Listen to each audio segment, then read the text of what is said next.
Welcome everyone. If you are here for the earthquake and tsunami aftermaths, a roundtable discussion, you found the right room, so welcome. My name is Jennifer Kramer. I share the Department of Anthropology with Sara Shneiderman. I'm an associate professor there, and I'm also privileged to be a curator at the Museum of Anthropology right here on campus, just a block away. And I'm going to start by recognizing that UBC sits on the traditional, ancestral, and unceded lands of the Hunkaminam-speaking Musqueam people. And it's very important to us that we recognize and thank Musqueam. We are uninvited guests, but we are treated as guests by Musqueam.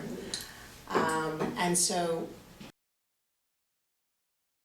the Museum of Anthropology and at UBC to pay attention to the land beneath our feet and to realize that the Musqueam and other Salish communities in Vancouver, Coast Salish communities in Vancouver, the Squamish and the Tsleil-Waututh have been here for thousands and thousands of years, and we are just mere, very youngites, so we have a lot to learn from sharing this space with them.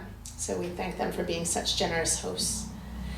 And just a little aspect of why I'm here is that I was privileged recently to co-curate an exhibit at the Museum of Anthropology called Shake Up, Preserving What We Value, which basically tells our guests that the Museum of Anthropology is going to be undergoing seismic upgrades in our Great Hall.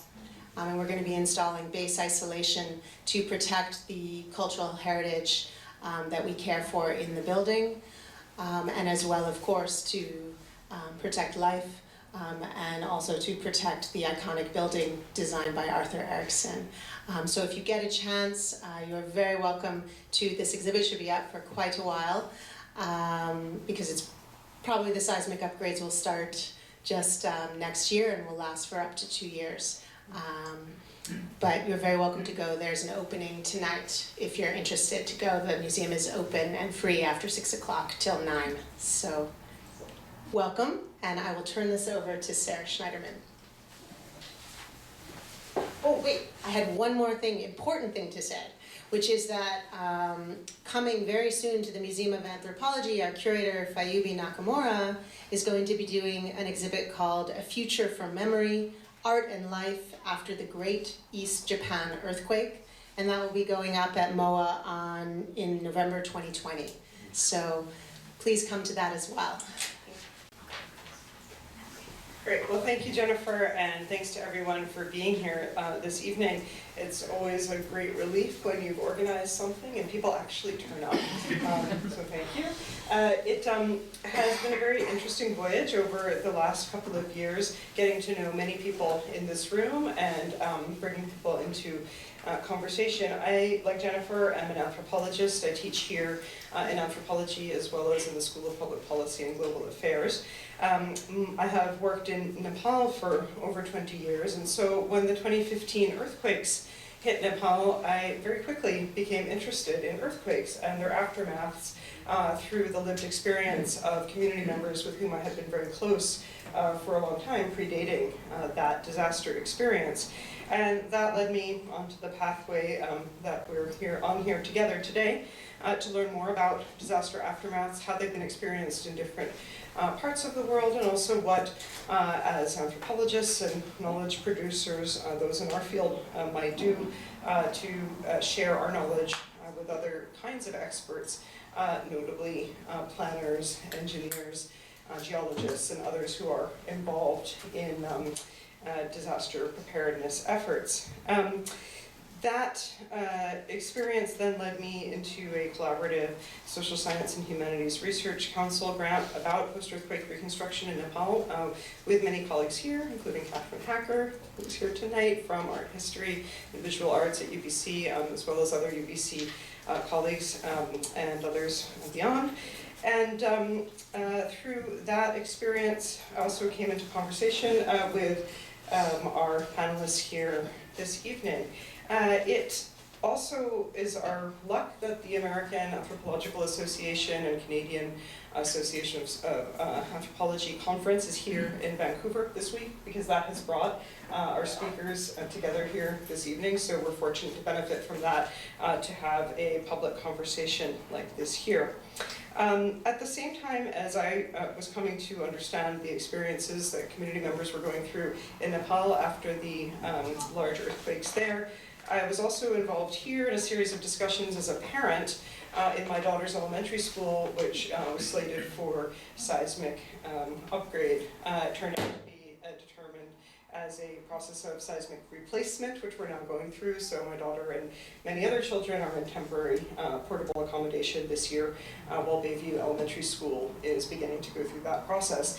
And while participating in that set of conversations, while also involved in discussions in Nepal, I began to notice that there were actually quite a lot of points of overlap between them in terms of concerns about the trade-offs between safety and heritage or social value that people often perceived, also around questions of governance, who is actually responsible, who makes the decisions, and many of those questions are relevant both after disaster, but also, one would hope, in the preparation for it that we are involved with here. Because if we're able to anticipate some of those concerns that might arise after disaster, at a moment when we're not yet faced with it, perhaps we may be able to better respond later. And so that's kind of the idea behind our discussion today, to bring together diverse approaches to understanding particularly the social elements of disaster aftermath, with the hope of producing some kind of knowledge that may be relevant for future disasters. And so with that, I would like to go ahead and introduce our speakers. We have Edward Simpson with us, Professor of Social Anthropology from SOAS, University of London. And of course, he, like all of our speakers, has done many other things, but the one I'm going to mention is his book, 2013 Oxford University Press book titled The Political Biography of an Earthquake, Aftermath and Amnesia in Gujarat, India. Next we'll have Michelle Gabbard, who is Professor of Anthropology at Portland State University, and she is the author of The Golden Wave, Culture and Politics After Sri Lanka's Tsunami Disaster. Then Chika Watanabe, who is a lecturer in social anthropology at University of Manchester, and Chika has worked on a range of projects around both disaster aftermath and now preparedness in Japan and Chile, and is currently principal investigator of a British Academy grant titled Exporting Readiness, Training Experts of Disaster Preparedness Education in Japan. Then I'm very pleased to welcome our respondent to our academic presenters, Micah Hilt. Micah is a PhD student in geography here at UBC and is also the lead seismic policy planner for the city of Vancouver. So he's here, I think, in his role as an academic participant in the Roundtable tonight, but we're really eager to hear your thoughts on what the presenters have to share about their experiences in other parts of the world. Before I turn it over to the speakers, I just want to thank all of the units on campus that have supported this event. The Faculty of Arts, the School of Public Policy and Global Affairs, the Department of Anthropology, Peter Wall Institute for Advanced Studies, and the Museum of Anthropology. So thanks very much. The format of tonight's discussion is that each speaker will have 7-ish minutes, 10 at the absolute maximum, in order to share a few points from their experience. So that's all for all 4 of our speakers, and I'll be timing you, and we'll give you a 2-minute warning. We don't have visuals up here in order to hopefully streamline the discussion. And then Jennifer and I may each pose a question, and then we'll turn it over to the audience for questions and discussion. And I know that there are many people here in the room with a whole range of expertise on related issues, so please do share your knowledge with us and participate as you feel inspired. Thank you very much. Ed, the floor is yours.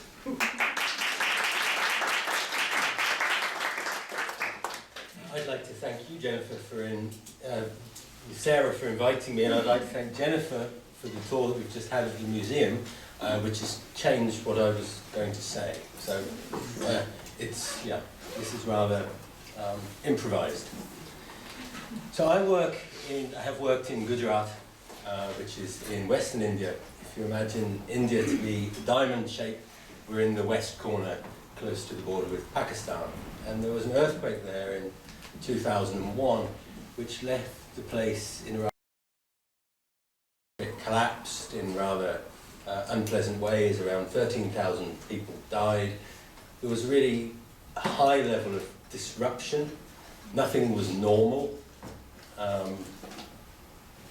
And over the next 10 years, I looked, as an anthropologist, at the reconstruction process. And what I want to say in my 7 minutes, I was going to say that people didn't want to remember that earthquake and they tried everything they could to forget it. But prompted by Jennifer, I'm going to say that actually it's a little bit more complicated than that. You have forgetting and remembering in the same space. And it's that dynamic between forgetting and remembering disasters that I think makes the task of preparedness and anticipation such a difficult job. Rather simply put, I suppose, that if you live with an earthquake or you live with the constant threat of an earthquake, you are paralysed. One way to deal with that is to forget, and then you can get on with things. So, to give you an example, my friend Busan was in the bath at the time of the earthquake, and he told me this remarkable story. This was about 6 months afterwards. I made a radio program out of this interview. It was fantastic. It gave me goosebumps. He was in the bath, and the water started to slosh backwards and forwards. And he didn't know what was happening to him. He thought he was going mad. And he told me in this interview, I've always feared going mad. Or I was stuck in this tunnel and the bath was sloshing, and I just couldn't see a way out. Eventually the water stopped and I went downstairs and I realised it was an earthquake because my parents were standing outside. But he said, do you know what, Ed? What kept me alive in that moment was not like you see in films, not your life flashing before you, all of the key moments that made you. It was nothing like that. I didn't see God, nothing like that. I just saw a blue plastic pen holder that had been on my desk in my office the day before, and it had fallen off and broken. And the idea of fixing that pen holder kept me alive. It gave me the courage to go on through this madness. And he told me this 6 months after the earthquake. And I was really moved by this story. This was someone talking in raw form about what it meant to live through something that was terrifying beyond comprehension. We'll come back to Busan in a few minutes. At that time, in the year after the earthquake, people were saying, we don't want to go back to those places where we have seen mass destruction. We want to leave, we want to rebuild somewhere else, we want to build back better, something new, something different, something planned, something that's about a new kind of Indian modernity. But we want to leave this place. They're very strong-willed about it, and there were protests and all sorts of marches prompted by uncertainty about what was going to happen to these towns and villages. But gradually, as the planners and the government and the development banks got their act together to begin to put things back together slowly, that atmosphere changed quite dramatically. So after 3 or 4 years, and I don't exaggerate, although it might sound as if I am, there was almost a euphoria, a happiness that came with that reconstruction initiative, what some people might think of as a disaster boom economy. There were new riches, new forms of investment, new buildings and roads going up everywhere, which made people happy and proud and could see, for the first time perhaps, the future in everything that had been destroyed and lost. And that, I think, lasted for a couple of years, that sense of euphoria and disaster boom happiness. And the point I want to make is that you think about post-earthquake reconstruction or post-disaster, whatever it is, reconstruction, as a condition. But that condition changes dramatically over time. And how you anticipate that change, or how you begin to think about how people change their emotional relationship to place and disaster. It happens very gradually, but it's a very powerful kind of engagement. So there was Busan and his pen holder. There was people wanting to leave this place forever. Then gradually this sense of euphoria emerged. So after 7 or 8 years, I had all these recordings that I'd made at the time, and people just did not recognize themselves in their own words. That sense of fear, of wanting to flee, of settle somewhere completely new, had simply disappeared. And it was almost as if people had forgotten themselves, and it had taken the intervention of an anthropologist and a recorder to record these sometimes rather awkward emotional statements about wanting to leave everything behind. And I later learned that there had been previous earthquakes in the same region, one in 1819 and one in 1956. And in both cases, the same town had been rebuilt eventually in exactly the same place.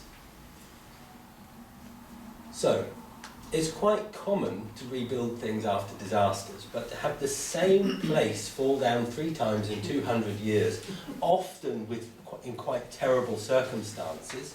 1819 brought the British to Western India. 1956 brought Prime Minister Nehru to come to inaugurate a new settlement, which nobody settled in, or very few people settled in, because they all ended up going back to where they lived before, despite the terrible things they'd seen there. And after the 2001 earthquake in the town called Anjar, there was an incredible tragedy of 184 children who were out parading for the Republic Day, were all crushed to death. And for a while, as I've already said, everyone wanted to leave, but gradually over the years, people came back and rebuilt. So you have this sort of funny idea of you have to forget in order to get on. The process of planning encourages you to forget. But at the same time, the land you live on is full of myths about earthquakes. This was a princely kingdom, an independent state, and the very foundation myths of that kingdom are about a king hammering something into the ground to stop this serpent writhing because he's making the earth shake. So you have these encompassing myths, but in the day-to-day trivialities and complexities of existence, you actually forget the possibility of an earthquake because you have to get on with stuff. So in 2011, and this is the last thing I'm going to say, in 2011, I went to my friend Busan's wedding, and it was Busan who told me the story about the blue pen holder that kept him living through this moment of extreme terror. And I asked him, have you still got your blue pen holder? Did you fix it? And he had absolutely no idea what I was talking about. Thank you.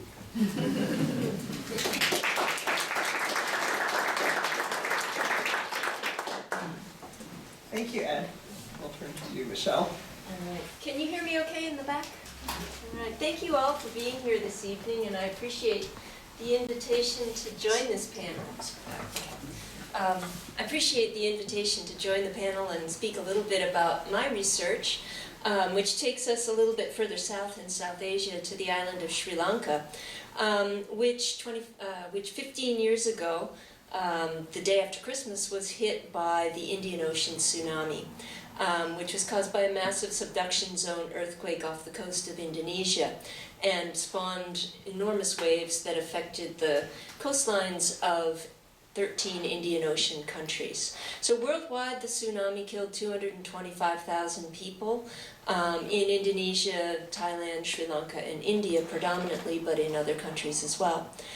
In Sri Lanka, 31,000 were killed, 110,000 homes were destroyed, and 1 million people were displaced at the peak of the disaster. And I've been doing research in Sri Lanka since 1992, and I missed the tsunami by 3 weeks. I was there in November, and it occurred in December. So my research then dealt with other topics. I was actually doing some research on alcohol use and abuse in the manufacture of hooch in the village where I do my fieldwork. And with the way of disasters and anthropologists who study disasters, usually the disaster finds us. And it is so overwhelming that we can only study it. There's no other option besides that. So I've followed the tsunami research from 2005 to 2009, and I've been returning to Sri Lanka working on other projects since then. So anthropologists who study disaster often distinguish between a hazard, like an earthquake or a tsunami or a hurricane or a toxic spill or radiation poisoning or something like that. So the hazard on the one hand and a disaster on the other. And the difference is that a disaster puts a hazard into conjunction with a vulnerable population. And if the population isn't vulnerable, there's no disaster.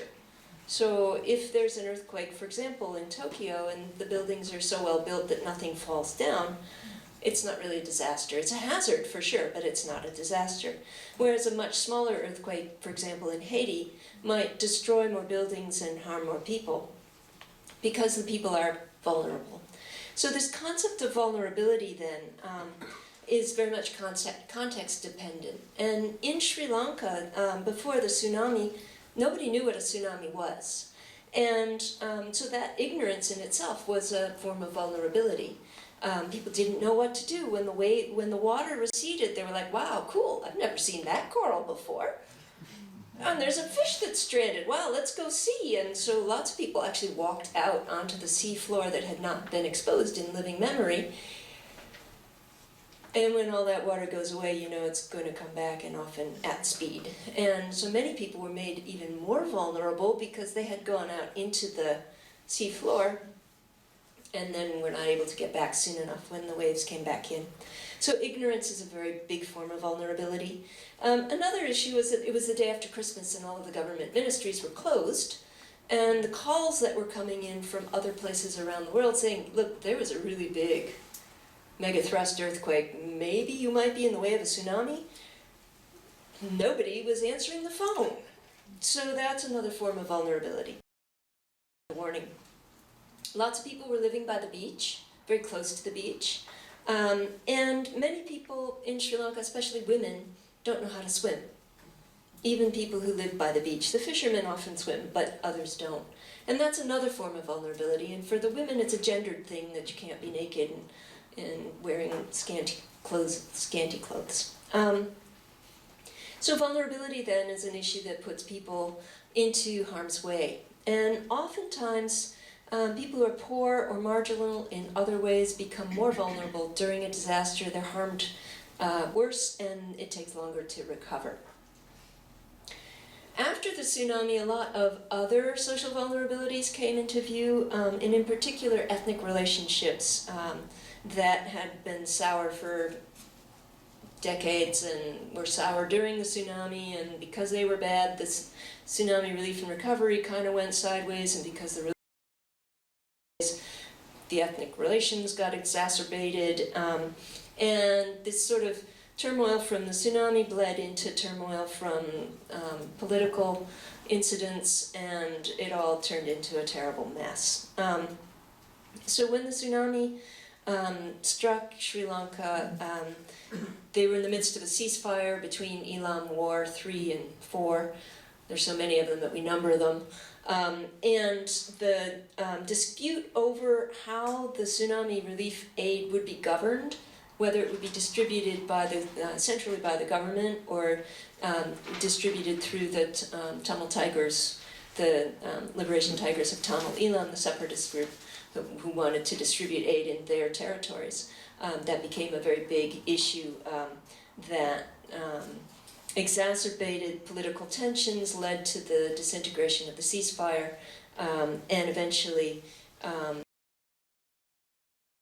it's a long story, I won't go into all of it here, but the party in power that was trying to work towards some devolution and decentralization suffered an electoral defeat because the majoritarian politicians were able to say this sort of devolution of the relief aid is tantamount to dividing the country, and we won't stand for that. So the tsunami affected the distribution of relief aid, and the ethnic relations in turn influenced um,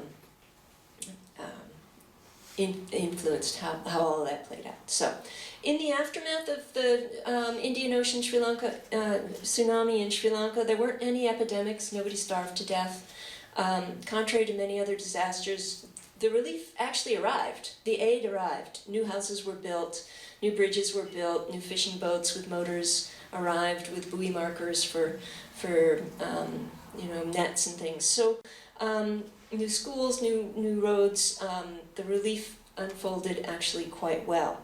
There were some inefficiencies, there were rumors of corruption, there was misdirection of aid towards politically motivated targets, but I think that often happens in relief efforts.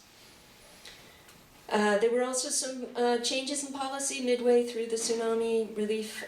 Originally, it was decided that anybody within 300 meters of the coast in this part of Sri Lanka, basically within the tsunami run-up zone, should get land and a house elsewhere, not rebuild in the danger zone.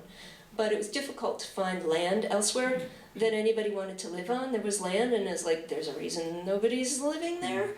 So a lot of new homes were built, and then didn't actually want to live there, and so the policy changed midway to say that anybody who had land between 100 and 300 meters from the high tide mark could actually go back and rebuild on that land. And they would also get a new house somewhere else. So the new house would be built somewhere else, but the land, there was no house built on that land.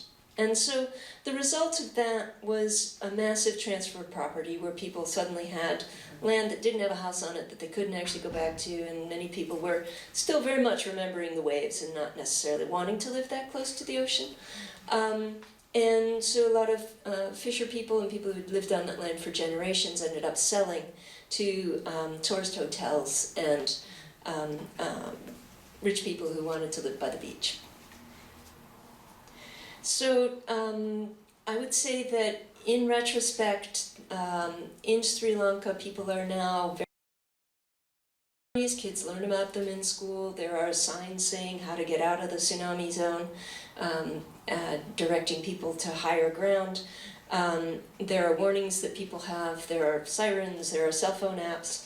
So I think people are better prepared in those ways. However, I'll also say that part of mitigating a tsunami is having a healthy coastline, and in places in Sri Lanka the coral reefs have been destroyed, and that was a problem for people during the tsunami because the waves were quite savage and came much further inland than they would have if the reefs had been healthy. And also that the let's see, where was I? Anyway, the coast is still not, the reefs are gone, and with rising sea levels, with global climate change, that's going to become an issue in the future with monsoon waves. The other thing is that vulnerability continues with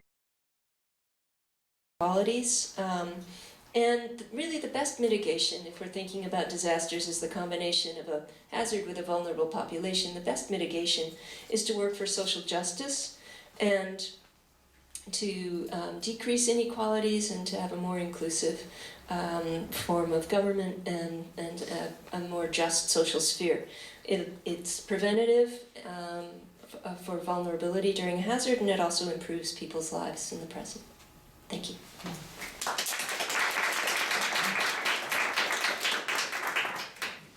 Thank you. Thank you very much for this opportunity. And so in my research project, I'm looking at international cooperation between Japan and Chile around disaster preparedness, especially community-based disaster preparedness.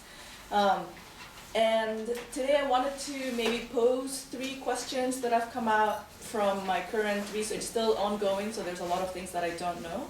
And it would be interesting, I'd be interested to hear from all of you who live in Vancouver how you are answering these questions.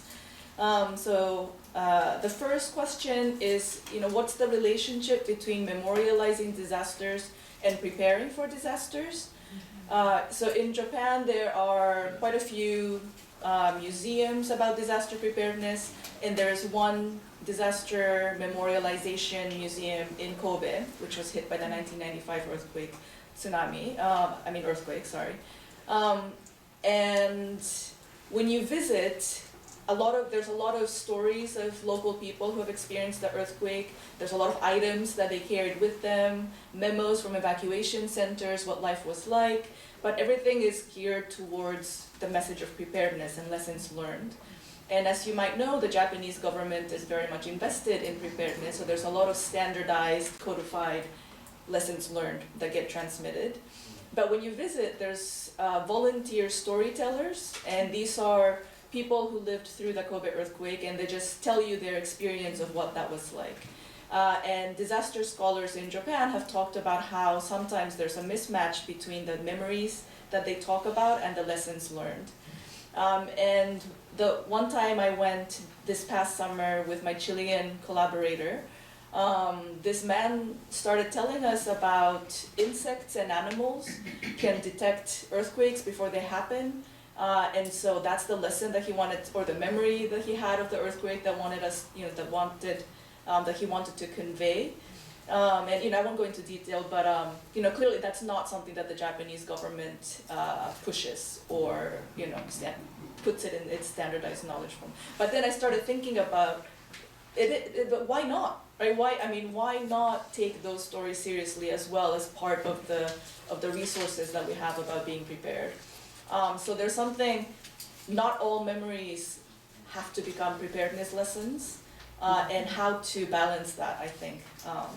Still being, judging what is useful knowledge and what might be dangerous memories as well. But to keep those two separate, I think might be an interesting thing to think about. And I'd be interested to know if that's the kind of thing that happens in Vancouver as well. The second question is, how do you get ordinary people interested and involved in preparedness? Because both Japan and Chile are, as you know, disaster-prone countries in terms of earthquakes, tsunamis, but also floods and fires and seasonal disasters. And both governments have quite a bit of investment. They put in quite a bit of effort in preparedness measures, or Chile has an agency about preparedness, not just about disasters, not just about natural disasters. But even so, and despite the fact that there are earthquakes all the time, for example in Japan, ordinary people are just not that invested. You do drills, community drills, and people always say, experts, government officials, always say that not many people show up, and it's the same people who come all the time. And so they really struggle, even in a country like Japan, to get ordinary citizens involved. And one of the phenomena that I'm studying is by a nonprofit organization in Japan called Plus Arts. And they do these child-focused events to teach children how to be prepared. And they approach preparedness through these playful means, games, board games, card games, also participatory forms of learning how to use a fire extinguisher, through target practice sort of games. And this is a way, it's combined with a toy exchange in the Japanese version, and it's a way to get children and their parents to come because they're interested in the toy exchange, but then at the same time have them learn about these preparedness or survival skills, I suppose. And through that, it's a way to get the parents involved. And this is a method that's really popular with international experts who come across it. I studied the Japanese government's training programs for international experts. And so, for example, in the town in Chile that I study, they have been doing the same kinds of child-focused activities. And I'm interested in what kinds of knowledge about preparedness becomes translatable, and what happens when that gets adapted in a different context. So, these playful approaches are one way that maybe ordinary people are getting involved in preparedness more. And the third and final question is, how do you link preparedness or disaster risk reduction concerns with wider societal concerns? Because in Japan, so these children's activities are very popular because it also addresses the question of depopulation in aging society. That is a big issue in Japan.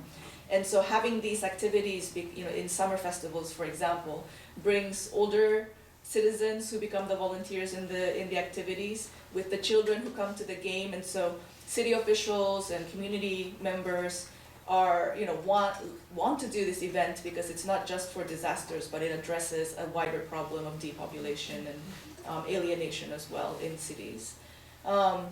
In Chile, it's a little more complicated, and this is something that I need to do more, research into, because in the town that I'm studying, and I think it's not just in this town, but disaster is then linked to a wider societal concern of security in the sense of crime and delinquency.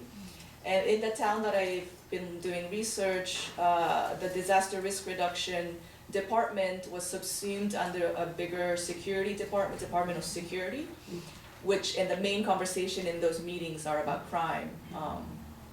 And with the president and the government that is right-wing at the moment, securitization in that sense, and anti-terrorist, whoever those terrorists might be, is one of the biggest political investments. And so it's, disaster risk reduction gets enfolded under a wider societal concern that has right-wing political concerns at the moment in Chile, and especially with the events going on right now. I don't know what that's going to do to the disaster preparedness issues. So yeah, I'd be interested to hear in Vancouver what kinds of other wider societal concerns do disaster preparedness issues get linked up with, or could be linked up with in a positive, productive way. Yeah, those are my 3 questions.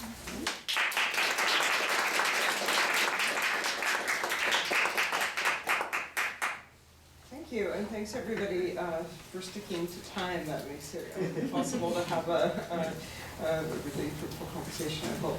We'll now turn it over to Micah for his response. Great. So obviously I was taking notes while we were all talking. Thank you for your presentations.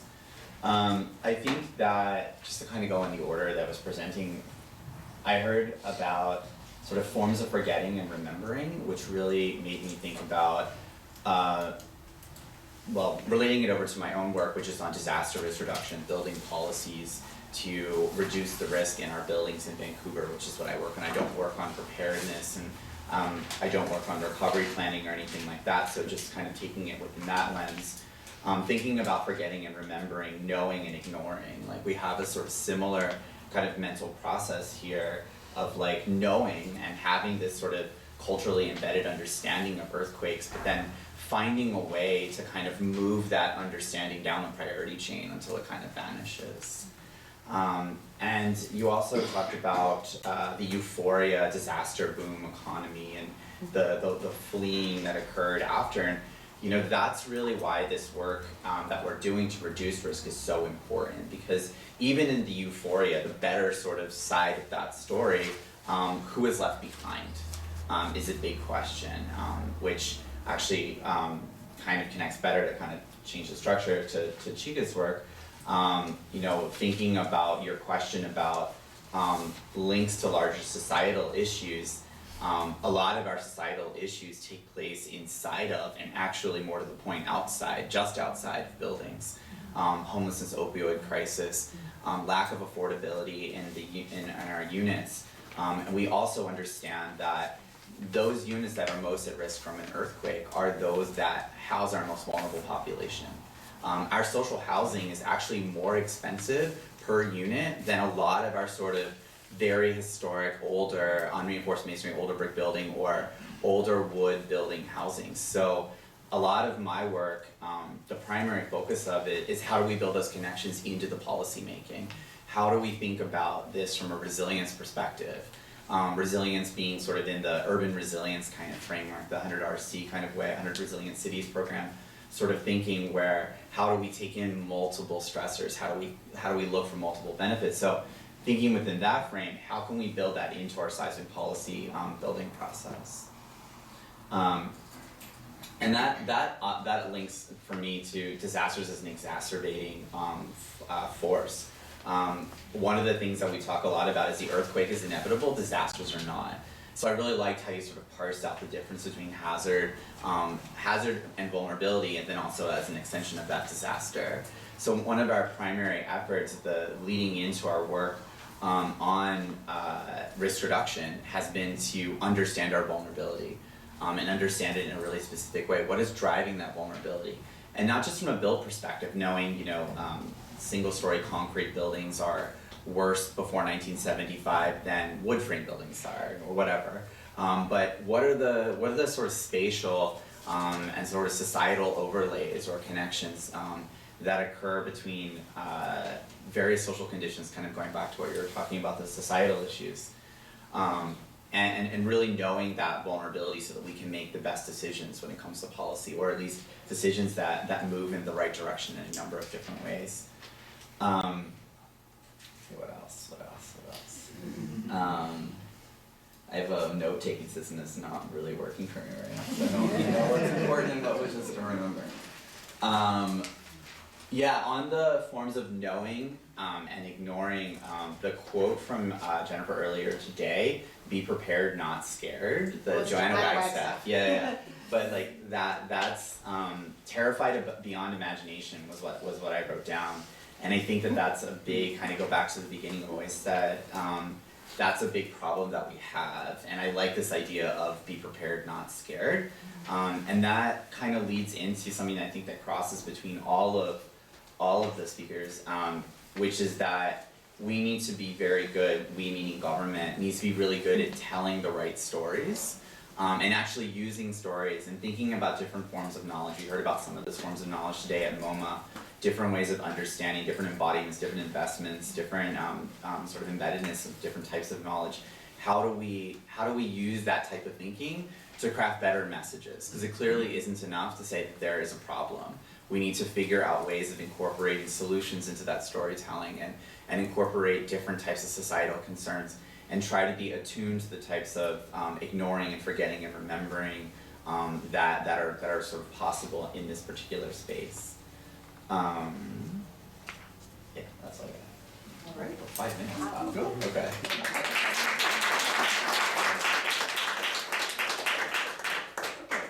Well, thanks so much. There's all kinds of things out on the table, and we can have a couple of rounds of question and discussion. I was going to open the discussion with one question for the whole panel, and then Jennifer may do the same, but also we can direct questions to specific panelists if you'd like. My question really is about property ownership, and that's something that's been a big concern in the Nepal reconstruction program that I've been looking at in detail. Michelle began to mention this with the discussion about people not wanting to leave their land by the sea, and Ed also mentioned it, what is it that brings people back to the same place? But there's another element about that question about who owns title to property, and I've just been wondering how that figures in all of your different analyses and how we might think about it here in Vancouver. Also, I've been thinking about that because of some of the kind of discourses around the affordable housing crisis, and so this also comes into this question of other social concerns, because there are so many people living in Vancouver, for instance, who are not the owners of their properties, right? And a lot of people who are living in very ad hoc arrangements without proper leases or in what are technically illegal basement suites. We all know about them, right? And so the question is, in this context then, what would happen in a sort of post-disaster context where you first need to locate people, but then also work out who is actually the responsible party for ensuring that people have safe spaces to live and receive whatever kind of subsidy or aid that they might be eligible for. So anyway, I'd be curious to hear all of your thoughts on that set of questions.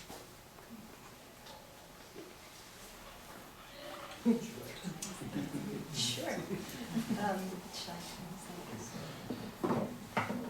Yeah, the question of property is a really interesting one. In Sri Lanka, I'll just give a couple quick examples. One of the things that happened on the East Coast is that folks came in and said, all right, men own property and we're going to right the property to the men. Well, actually, on the East Coast of Sri Lanka, it's a matrilineal society, and women pass dowry houses to daughters. So writing it to dads and brothers just didn't work in the local context. So they another anthropologist has been looking at this, and it turns out dads and brothers are passing it to their daughters, but there's a whole generation of women who got cheated out of property. The other thing that happened in Sri Lanka is that the government decided it would replace a house with a house and give that house to whoever had owned the house. So decisions were made that property based on a house ownership would, the house, we'd build you another house. It was if you had a big house, you got a small house. If you had a small house, you got a small house.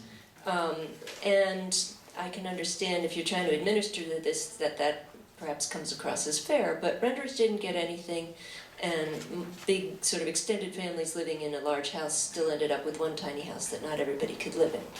So that was an issue. And I'll just say a word in Portland, Oregon, where I'm from. We're going to get shaken by the same earthquake that y'all are waiting for here, and we're kind of handicapped because we haven't been shaken recently, so there's no sense of urgency.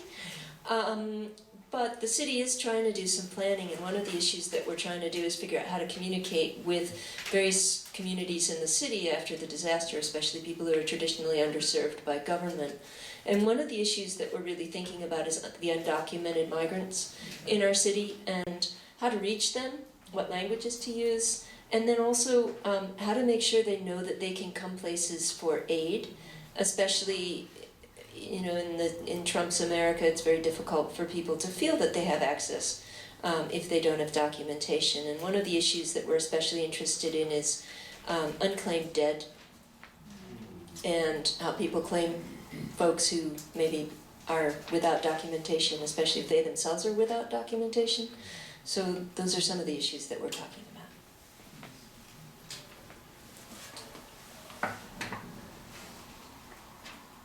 I don't really have anything on property. That's fine. Okay, in Gujarat there were similar issues with tenants and people without property registration certificates, and very complicated situations through the density index and the height.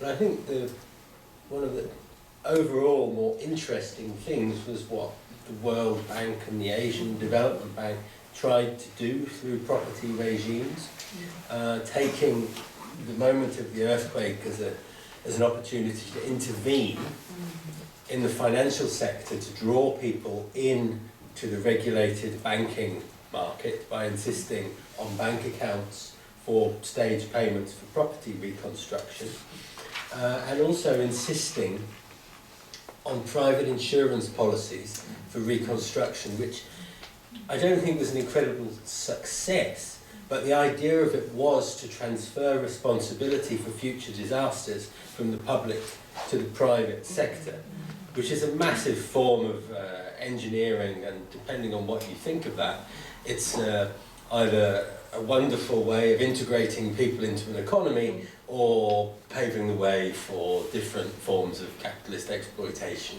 I'll leave the conclusion up to you, but there may be the two broad options. I think the renters are something that we're very worried about here in Vancouver.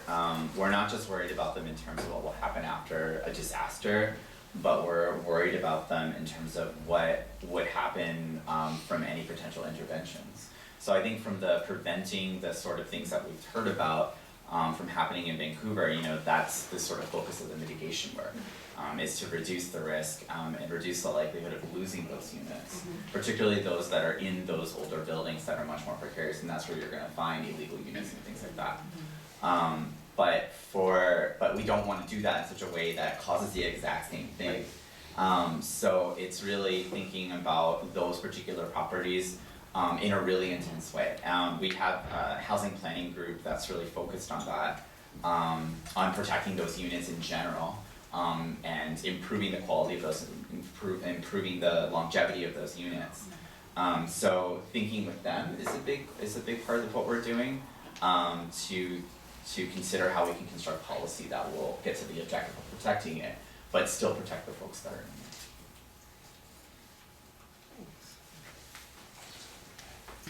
there. You can come back up.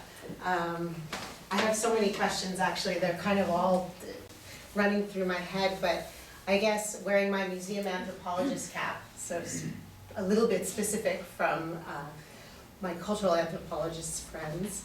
I was actually quite taken with Chika Watanabe's description of the Kobe disaster. I don't remember what it was called, I'm sorry, the institution that, The museum? the museum, Yeah. in Kobe. Yeah. And how you were making an argument that I really love about allowing space for contentious memories, not just the official lessons learned, passed down, and also monetarily supported by the government. And from my perspective, I see a museum as way more successful if it's a space of discourse and conversation and debate. But I can see and I'm not a government, like I'm not someone who's trying to help or trying to condition how people behave, so trying to suggest ways to go. But the question is, would a museum be able to recommend certain behaviors better if they have this one voice, one official narrative, versus showing that there's all kinds of different ways of knowing or thinking about an earthquake? Will that have more personal impact? And this makes me think of Ed's description of the, was it the Sinhalese Buddhist myth that got retold, right? That got applied to earthquakes, you were saying, and got adapted in new ways. And so old stories get taken and brought into new form. And you can take lessons from old ways of thinking and bringing them forward. And I guess my question to all of you is just, do you see a place for sort of these multiple ways of knowing, these multiple stories that we can listen to, but not, it doesn't shut us down when we hear all these differences, all these contentious ways of thinking or remembering? Do we see it as a benefit or do we see it as a risk, I guess? That comes out as a question. Yeah, I think it's a challenge, because there might be memories and stories of how people survive disasters that could be dangerous, right? From an expert's perspective, so clearly that needs to be pointed out. But at the same time, I think there is room for, this man that we were talking to with, my Chilean colleague, his lesson for us was that it's important, insects and animals, if they behave strangely, maybe in a week or 10 days from that point, there might be an earthquake. So it's important for everyone to take a walk every evening and notice when insects and animals are behaving oddly. So his advice was take a walk every day. And to me, that why not, right? That's not dangerous. To me, that seemed like something that could be incorporated in the lessons that people take from going to the museum. And I think having that living person tell their story was a way to include that without it being showcased in the exhibit itself. Again, you can't really control how people will respond to that story or whether they will listen to it. He might not repeat the same story to other people. So, there's that uncontrollable element to it. But I can imagine, there's another, in another research that a Japanese disaster scholar did, one of the mismatch that she talks about was that in, the official discourse is that it's safer to be on the upper floor of a house than to be sleeping on the ground floor, because more people survived sleeping on the upper floor during the Kobe earthquake. But when someone in the audience, the visitors asked, so is that really the case? The storyteller said, well, I can't really say because I know people who died living on the upper floor and people who survived sleeping on the ground floor. And so, it does muddle the message a little bit. And I think, at the end of the day in Japan, the message is when the next massive earthquake strikes, which is coming very soon, no one can help you. The government won't come very quick. That was what happened in Kobe as well. The government couldn't come. Ambulances, firefighters couldn't come. So we're gonna have to help each other as neighbors. And so it's about being prepared in any way possible to survive. I think it's a fine line between telling people how to be prepared in the correct way, I suppose, but also knowing that that might not work So then having other ways to deal with that. So yeah, I think it is a really challenging space, but I think it is important for people to know that, for example, from the 2011 Tohoku earthquake, one of the lessons was don't trust hazard maps either. Because sometimes they don't really capture what might happen. You know, so it's like, on the one hand, there are lessons we need to be aware of, on the other hand, we need to know that it might not work. Yeah, and that's the space that I think, yeah, that's the space that people are trying to navigate.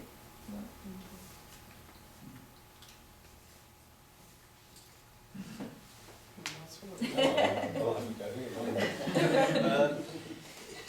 In Gujarat, the Kobe model was one that was discussed about filling a house full of objects, but it never went anywhere, as most of the discussions about memorials never went anywhere. Incredibly contentious. And there's something I think about, maybe Japan is different here, but there's something about the amount of time it takes to reach a consensus because every memorial that was constructed was contentious and there were protests, and some memorials have now been demolished, as incredible as that sounds, or have been changed into remembering something else. And that's quite a real process. So the larger sort of official memorials were announced very quickly after the disaster, within the first year, and they're still not built. Now, 19 years later, one is still going. One has been completely abandoned as a bad idea, and I think that that is interesting in and of itself because it shows how contentious this is, and a given state narrative is not going to wash in an active political society where there are protest groups and people enjoy protesting. It's just not going to work. But one of the things I've noticed in talking about this disaster and memories, and I did look for memories for about 10 years before I started to look for forgetting, thinking forgetting was perhaps more interesting than memory, is that because an earthquake is a particular kind of event, it's very visceral, it's an embodied experience, and that sense of, I don't know, of shaking and being in something that is much greater than you and much greater than your intellectual capacity seems to have incredible marks on people. And without wishing to sound too crass, many of the people I know think that earthquake belongs to them. So if you tell a story that's not quite the story of the earthquake that they're familiar with, there's an incredulity that comes with that quite often. And that incredulity, I think, in some ways reflects why standard memorials just don't work. I mean, in terms of the way that I think about knowledge and knowledge production in this space, like, modeling is something that if you work on it enough, everything that you're telling everyone all the time is wrong. Like, every model will always be 100% incorrect, and that is the way it is. So I think for me, knowledge, sort of conveying that type of knowledge sort of in the space of convincing people to do something, is a lot about surfacing themes, and then again, kind of sort of trafficking in stories and trying to connect to people with whatever their particular understanding or knowledge or story or whatever is of that particular thing. Because different people, so that's the first thing. Different people have different levels of sort of believing in earthquakes. There's people that think we just like don't know, there's people that know but don't think it's a priority, there's people that know and it's a big priority for them. There's sort of keeners that always show up for the disaster events, right? But the people sort of in that middle space, it's a lot, it's about convincing them and moving them and really connecting with them, the one piece of their sort of understanding of things. And I think that sort of approaching it more thematically and trying to approach that way allows for that sort of diversity and understanding and then different positions. Okay, well, I think we can now open it up to questions from the floor. If you could introduce yourself, that would be great. Thanks so much, everyone, for your very interesting presentations. My name is Natasha Fox, and I'm a PhD student in the Department of Geography here at UBC, along with Micah. And I'm my research is about LGBT populations in who experienced the Tohoku 2011 earthquake and tsunami, and what sorts of responses and reverberations have been emerging from that particular community since 2011. And my question has to do with this topic of both, I guess you could call it expertise and embodied expertise and experience and knowledge around one's needs, in particular those of people who are not the targets of the types of established disaster preparations that we're talking about, and how those types of expertise come into play, and also how that connects with the idea of vulnerability and resilience, because I think in some cases we talk about vulnerable communities with scare quotes, because disasters can have the potential to surface various capacities, in particular among marginalized people. And in the research that I'm doing now, I've looked at, with my colleague Ikuko Sugiura, who's also researching the same topic, how the disasters in 2011 have helped create a new sort of social context, I guess, that can kind of organize people around this idea of being able to support one another and survive by meeting each other's needs because they have to, because we have to, because no one's going to come for us, like you've discussed on the stage today. So I just wonder if you could speak a little bit to whether you've noticed or experienced any potential for disaster contexts to bring about that type of marginalized resilience, if we want to use that word unproblematically, or capacity, or anything like that in your research, to anyone on the panel today. Thank you.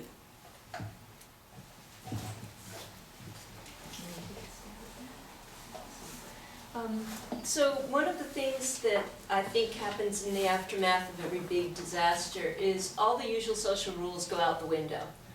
And there's this sort of period of liminality when people do help each other out, and help out strangers, help out people from families you've been feuding with for 7 generations, help out complete strangers, give them the shirt off your back and you know, a new sarong because it was 9 in the morning on a Sunday and they were at the well taking a bath and they have one slipper on and that's it, and somebody's gonna just out of the goodness of their heart give this complete stranger a new set of clothing, right? So in the immediate aftermath of disasters, all that social structure kind of disappears, but it comes back. So I think that there's a moment when we can hope for better, and then I also think that as aid begins to come in, as people begin to feel there's some normalcy reoccurring, that a lot of the old social networks reappear. And I think that's why in preparation it's so important to think about people who are traditionally underserved and to think about the various capacities and different needs and build those into our everyday outreach, not just for the disaster, but beforehand as well. And as when you mentioned, you know, not just the established targets, right, the white middle class English speakers who have a home in downtown, right, or, you know, those folks are going to get taken care of, right? So how do we make sure there's not a whole lot of other people who get left out of the planning process and out of the recovery process as well? And those are really, really tricky urban planning and policy outreach issues. It takes a lot of effort, a continual renewal of outreach through community organizations, through faith-based organizations, through multiple modalities of communication.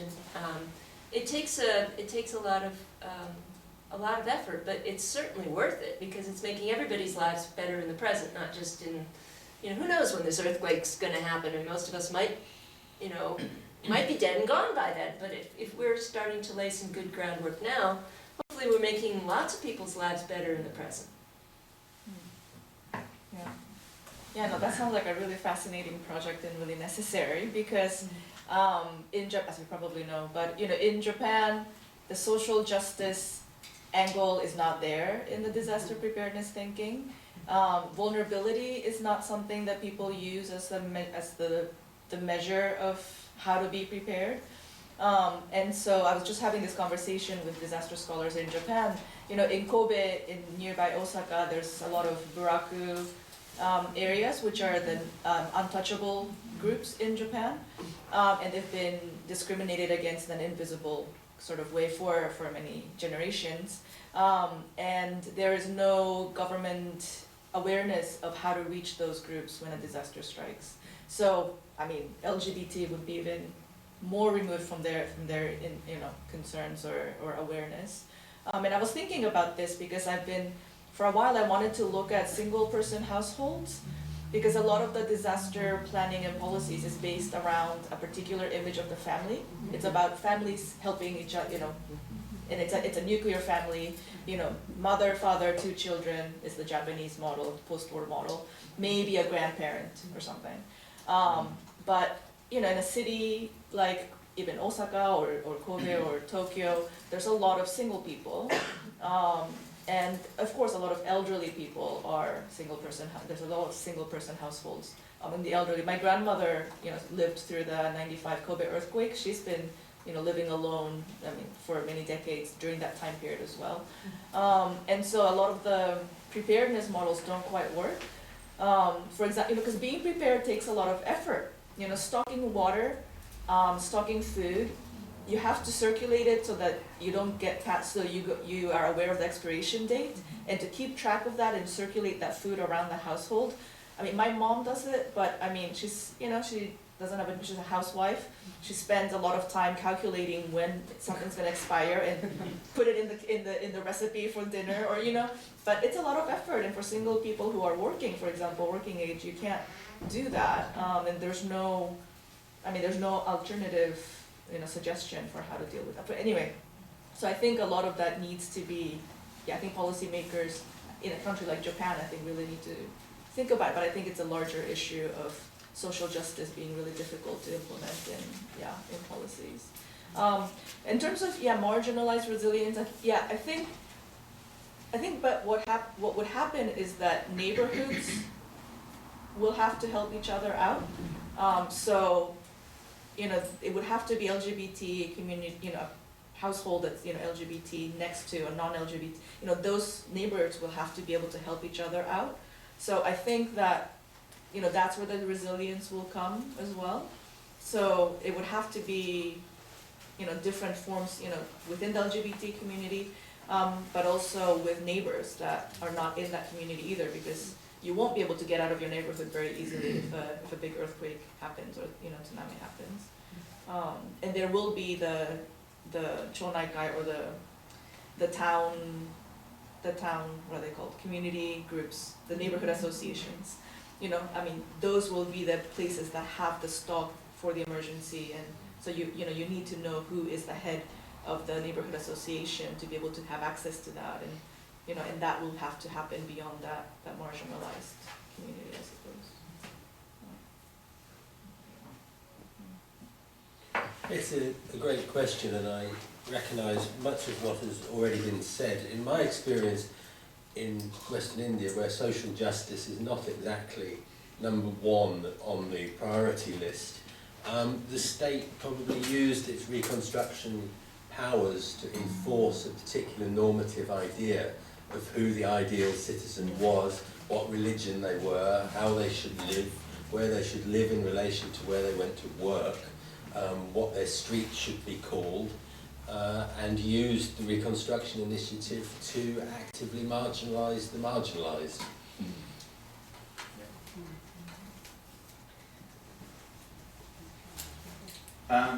I think that this is, in our resilience office, so I'm under the Chief Resilience Officer, so I'm under this umbrella of resilience. The other planner that we work with is the Neighborhood Resilience Planner, and she is really focused on this idea of building capacity within communities to recover. So I think it does come down to that sort of pre-disaster community building as being a sort of determiner of the ability to recover, knowing that there's already all of these sort of baked in structural inequalities that are going to be exacerbated after that sort of period of everyone kind of coming together is over with. The example that came to my head as soon as you asked that question was the mayor of New Orleans was a community organizer in a neighborhood that was zoned to not be built back again in the sort of reconstruction of New Orleans. This sort of green dot phenomenon, and the community center that a lot of our work around, there's a cafe in it called Green Dot. So I don't know, it's just kind of like, that's sort of the example that kind of comes to mind when I think about that, and then thinking about the importance of that community building before disaster. In the back, Maya? Should we collect a couple? Yeah, let's collect a couple of questions just in the interest of time. Thanks. Yeah. Thank you. My name is Maya Dorio. I'm a PhD student in anthropology, and I also have a background in GIS. And so my experience with disasters is within the context of largely humanitarian GIS, humanitarian disaster response via GIS. And I really got into it right after the earthquake in Nepal, both through humanitarian OpenStreetMap, where we were, where people around the world were mapping roads and houses where they didn't exist on a map before in order to aid in disaster recovery. And then also for another organization, Standby Task Force, which again, in the context of Nepal, was collecting tweets and Facebook messages from people who weren't able to communicate with government authorities otherwise, putting those on a map so that disaster organizations and officials would know where people who were at risk were located. And so my question is, what relevance do you think technology and crowdsourced knowledge in particular has for your work and in addressing preparedness, risk, and social vulnerabilities? Thank you. Thanks very much. David Edgington from Geography. I'm interested in the international transfer of knowledge about disasters, so from Chile to Japan, Japan to South Asia. Political scientists sometimes say very large earthquakes, other types of disasters are focusing events which can change the agenda in other jurisdictions around the world, hopefully for the better, more preparedness and so on. Within the disaster management literature itself, it's often said are local, like local politics. I wonder if you have any ideas about the rights and wrongs of that. Great. And do we have any other questions? Maybe take one more. Oh, sorry, in the back, yeah. Hi, my name is Keiko Honda. My background is a PhD in public health and epidemiology. This is more like comments rather than questions. I remember reading a Japanese newspaper after the earthquake in Kobe, and there was a spike in the rate of divorce. And some sociologists kind of find it very interested in studying it. It turns out that the divorce attributed to the wife witnessing their husband escaping, leaving their families and so forth. So I find it very fascinating because it really paints that resilience as a more like a relational process, and that really shed light on the social isolations that are often not discussed in Japanese society. And on the contrary, 2001, the 9/11 happened in New York City, where actually I was living at the time. This completely opposite things happened. So I really find it that the vulnerability, the resilience, we take it into the relational aspect, context into considerations. Thank you. Great. I'm going to throw one more up here, and then we'll give our panel a chance to respond to whatever they'd like to pick up here. So I've heard a lot about like the gender. Introduce yourself. Oh, sorry. I'm Ryan Reynolds. I'm in the community and regional planning with Dr. Stephanie Chang. So I think we just heard from LGBT as a risk area, like a group that needs potentially more assistance. And I know that disaster is often very gendered in that we hear the men often more than we hear women's stories, and they're getting more support from that. And I just want to tie that back to the ideas of remembering and forgetting. how many of the stories that we're remembering from these events are either gendered in their nature or maybe class-based in what we're hearing and remembering and then acting on those because we're not hearing from the very poor or we're not hearing from women? All right, back to all of you for whatever points you'd like to take up. There's so many here. We had a question about technology, right? A question about sort of transnational knowledge transfer versus, or in relation to local politics. Comment about divorce and resilience as a relational phenomena, right? And then the last question about gender and class and determining what we remember and what we forget.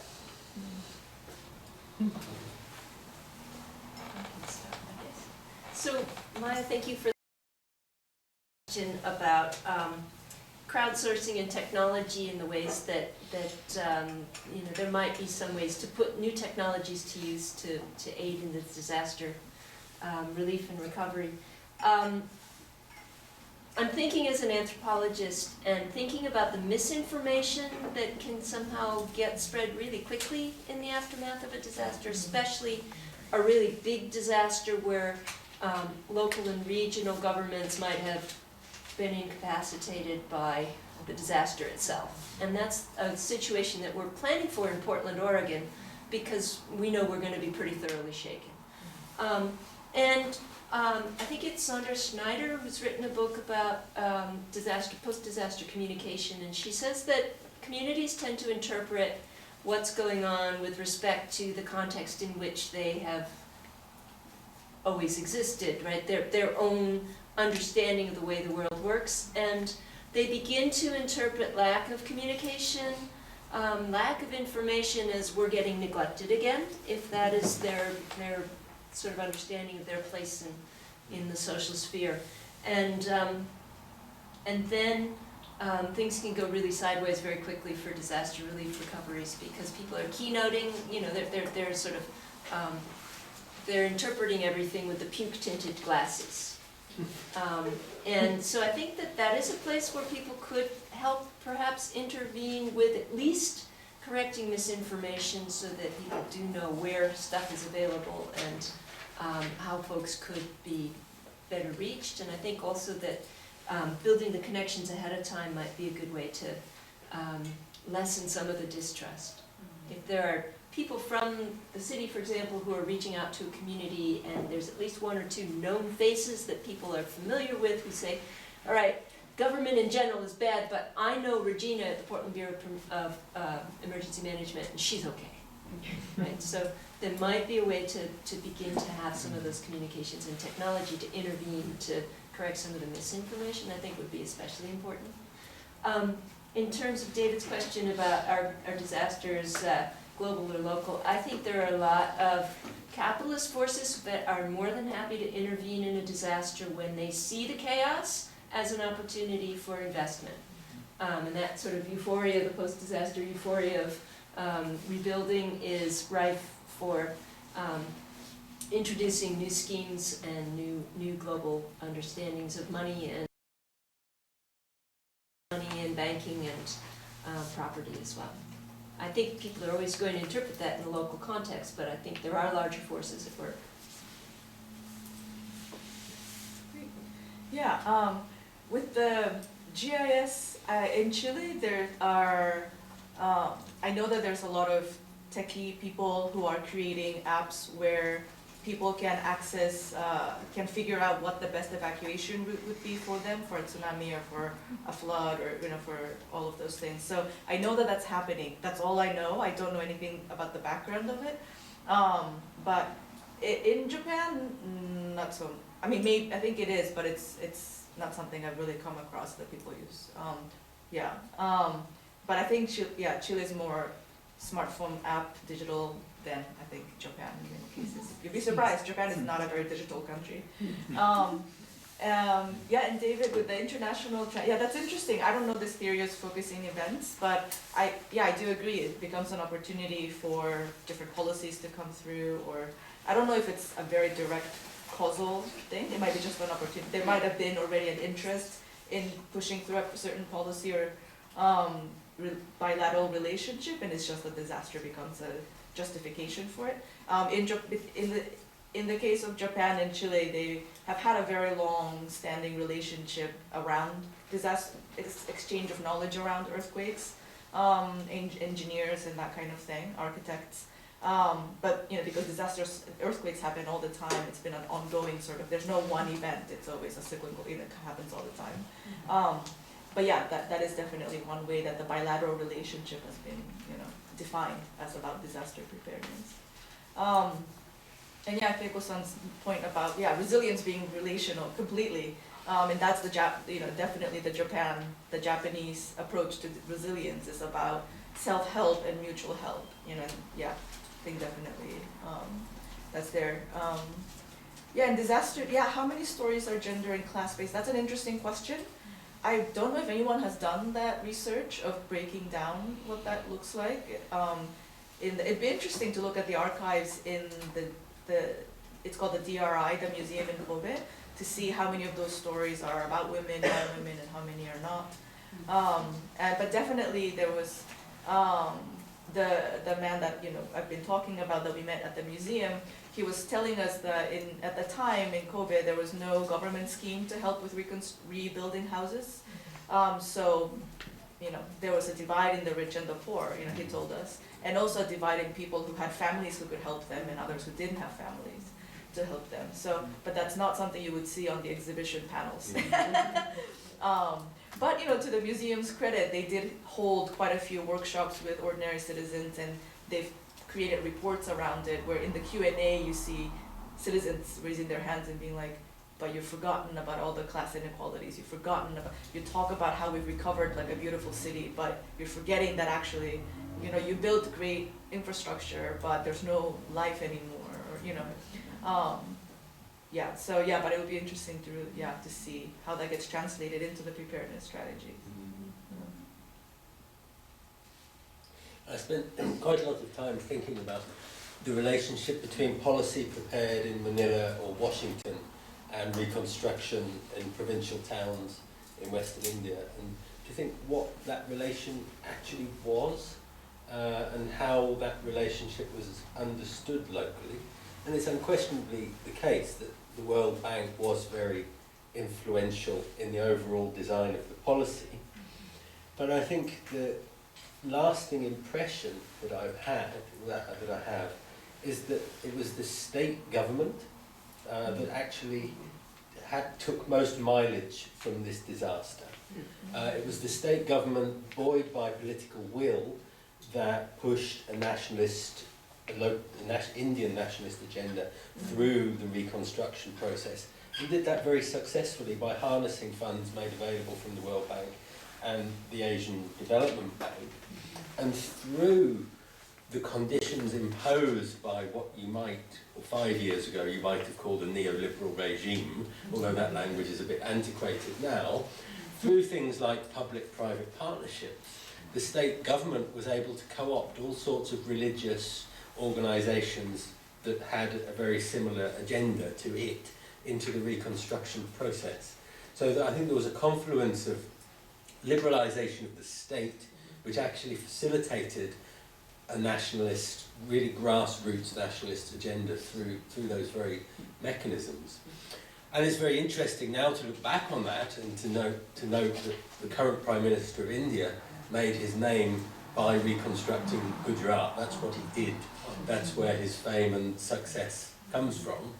But the money that he did that with still has another 15 years to be repaid, long after he's gone.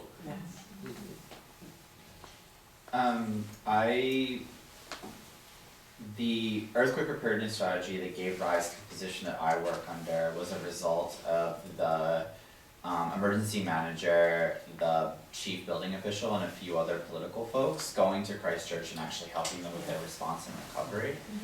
And the reason that the earthquake safety implementation program, my former gig in San Francisco, was prioritized within the Mayor Lee administration was actually that Mayor Lee, when he was city administrator, was part of the delegation that that went to New Orleans to kind of provide aid from city to city.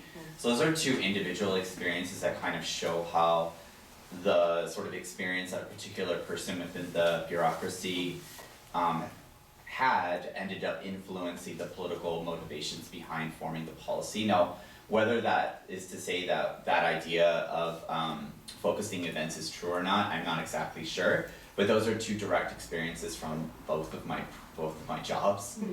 So it feels very real to me. In terms of GIS and disaster risk reduction and its relationship to response, everything, I'm in ArcMap every day. Everything that we do is sort of GIS based in terms of trying to form really specific understandings of what the drivers are for risk and then using it as a way to drive policy. And I know that there's an interest within emergency management at the city level and at the provincial level of using that risk data as a way to understand how to prioritize response. And thinking about, and I don't know whose question this relates to anymore, I'm sorry, but thinking about the idea of building trust in the communities is essential. So the way that we're thinking about that is working through the existing social networks rather than imposing a particular person within a community. So rather than just sort of dropping someone into a community and be like, figure it out, it's more what are the organizations that are working in that community and building through that affinity network, the trust relationships and the resilience building that can occur. That's actually something that our office is working on through the Neighborhood Resilience Project. A perfect example of that is the downtown east side. If we were to sort of show up with like a planner, probably like me, and be like, hey, let's do resilience, it would be a nightmare conversation. It would be extremely tone deaf. But working through 312 Main, which is an organization that's formed out of a collaborative of downtown east side community groups that kind of aggregated around retaking the former police headquarters and turning it into a community space, using that particular space in that moment as a way to institute community resilience within that community is really how I see us sort of building those trust networks. Yeah, you have to balance inclusion versus exclusion in all of your policies. Otherwise, the exclusive element will take control and impose its will. Thanks, everybody. I fear that we're out of time. Of course, there's much more we could continue discussing, but we do have to leave the room. We can, however, gather in the lobby area outside if people would like to continue discussing it informally. Before we finish, I just wanted to give a very special thank you to Jonathan Eaton, who has been the kind of mastermind behind the logistics of the event today, but is also working on his own PhD research in this area. So thanks very much, Jonathan. And thank you very much as well to all of our speakers today and to all of you for joining us. Thank you.